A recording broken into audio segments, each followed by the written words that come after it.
This is the PC I built for around $2,500 back in April of this year. It isn't top tier, but it is definitely a powerful build. It delivers consistently smooth gameplay at 1440p, and I'm pretty satisfied with the performance. In this video, I'll cover the benchmark results of some games I play and share my experience for the past few months. So stay tuned if you don't want to miss out anything. Let's start with a quick overview of the components in my build.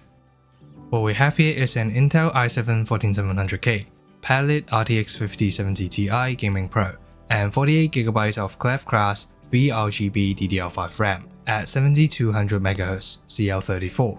For storage, I got a 2TB Klevv CRAS C930 PCIe Gen 4 M.2 SSD. The motherboard is the MSI B760M Mortar Wi-Fi 2.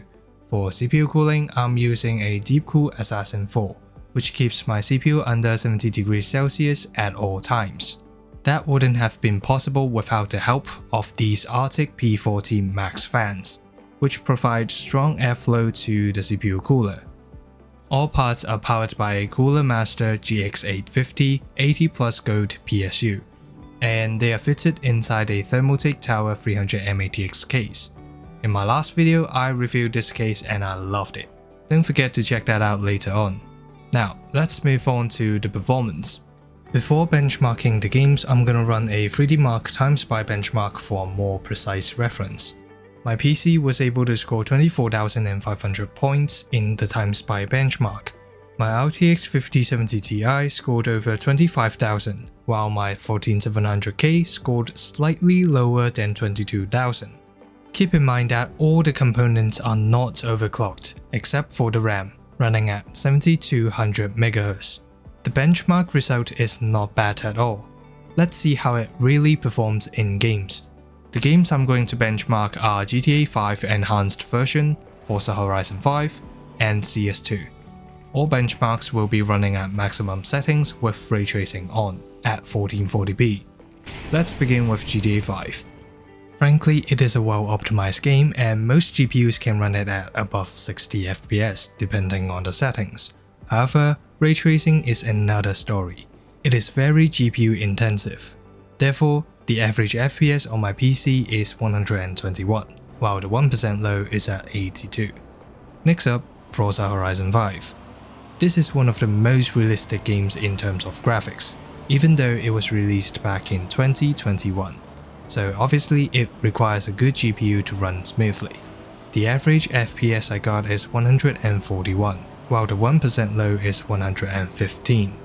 At last, we got CS2.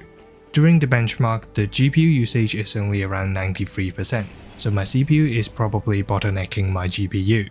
At the end, I got 271 FPS on average, and 1% low at 143 FPS. The performance of this build is excellent in my opinion, especially in AAA titles. I can enjoy a smooth, high-resolution gameplay on my 180Hz monitor without enabling DLSS at all. Aside from gaming, video editing is also a very important aspect to me. The software I use is DaVinci Resolve Studio. It can be hardware intensive when there are loads of fusion effects and elements in the timeline, but my PC can play back most of the sections in a timeline at 4K 60fps without any issues. Even though it still stutters occasionally, the overall experience is smooth, all thanks to Intel's QuickSync and NVIDIA's latest Gen decoder. On top of that, rendering is also blazingly fast. A 4K 60fps video can be rendered in real time, sometimes even faster for simpler scenes. That's a quick little tour of my PC build, and I hope it has given you some kind of performance reference and expectation. If you're planning to get a new PC, go for NVIDIA GPUs if you need to do any types of rendering or AI work. Otherwise, AMD is currently the go-to choice for you gamers out there. The same applies to your CPU choice, Intel for workstation and AMD for gaming. Alright, thanks for watching the whole video. Don't forget to like and subscribe. I'll see you soon.